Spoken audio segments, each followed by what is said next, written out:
thing that's amazing about Batman is that he's incredibly resilient.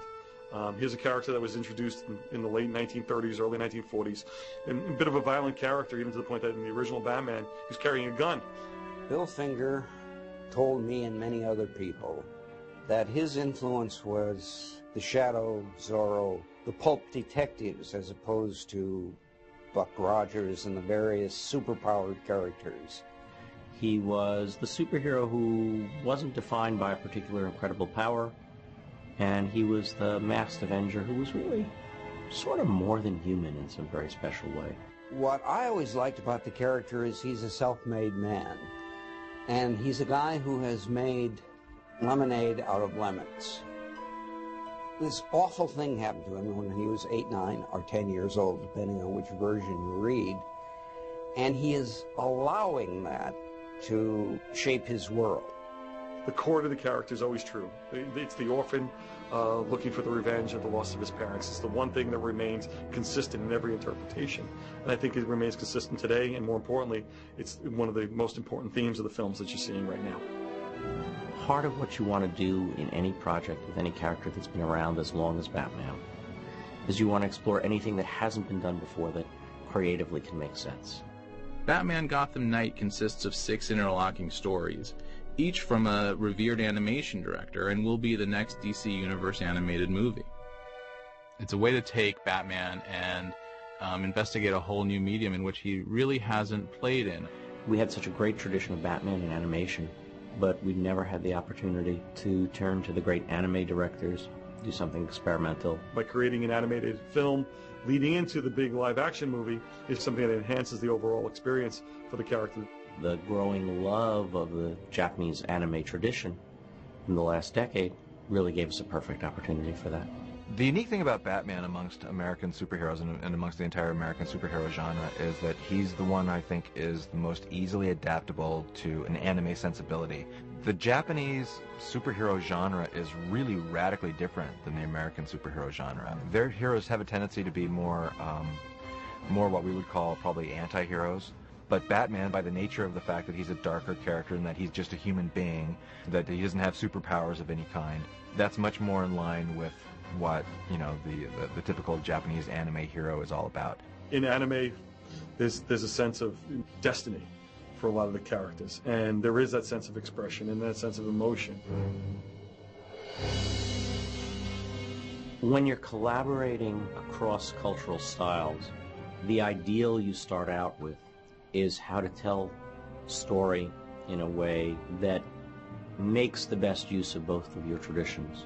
I think that Batman, both in the storytelling and in the anime style, draws from the samurai tradition in the sense that Batman is looking for a master. Batman lost his master when his parents were killed, and his life has been not about vengeance, but about trying to establish right, to protect the innocent, and to actively take down those who are trying to do wrong. And so doing is looking for the master of his emotions, is looking for the master of his destiny, and ultimately realizes that only he can be his own master.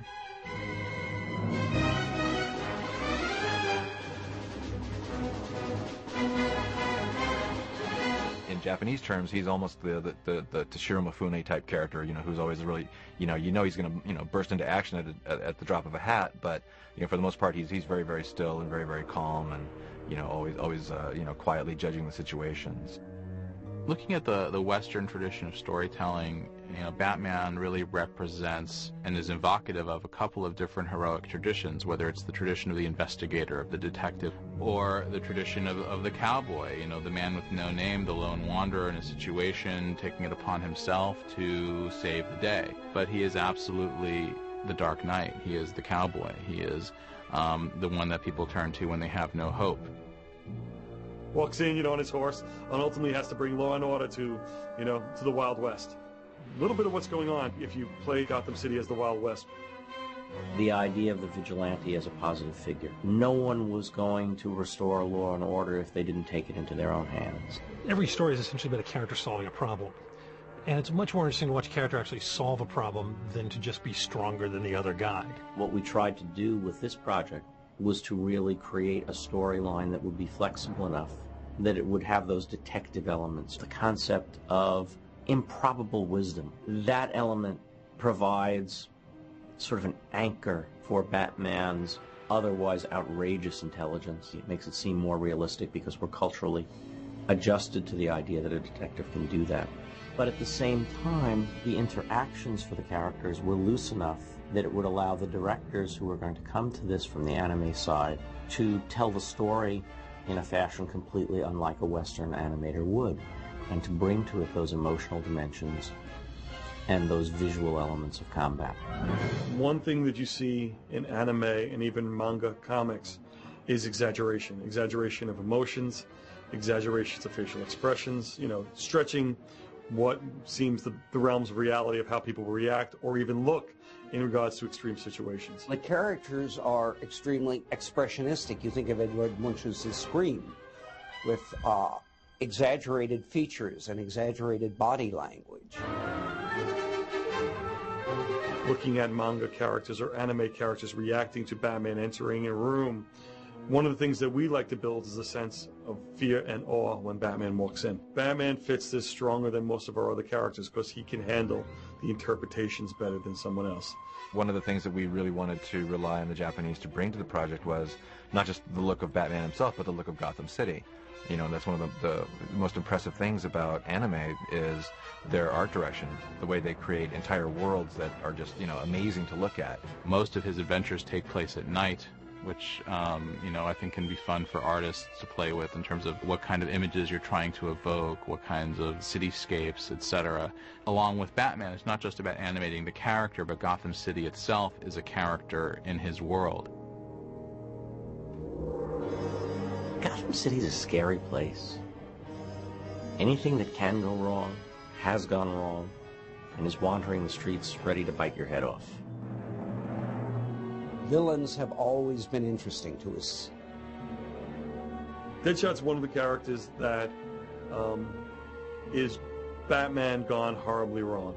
I think the character of Deadshot is really exciting. We've reimagined him. The Japanese filmmakers in this case have taken a traditional character model for Deadshot and really reinvented it and played with it. And he really is played as Batman's opposite number in this piece. He is the playboy, the socialite, with this huge amoral streak that kills for pleasure, kills for money. It's the two great samurais finally squaring off to find out who is the greatest. What's even more interesting about Deadshot versus Batman is one guy who uses guns and one guy who doesn't. In some ways, Scarecrow is the most dangerous villain without having to lay a hand on Batman on who he is, because he can attack him from the inside out, where the other guys might attack him, much more in a physical manner. Batman versus Killer Croc, another ball game. It's sort of, urban myth versus urban myth. We have the urban myth of Batman, of this vigilante that not everyone sure exists, going after this crocodile in the sewers. Yeah, poor guy. He's another of Batman's tragic villains. If you look like that, you would be a villain too, or you'd at least have a serious chip on your shoulder. Croc might beat him on a strength-to-strength basis, but mind and body together is what able to beat Croc. I think every time you start a project like this, you hope to do something that people will remember and take to their hearts as something different and outstanding. If we do it right, if it's cool enough, then we've got to top it next time. That's the challenge.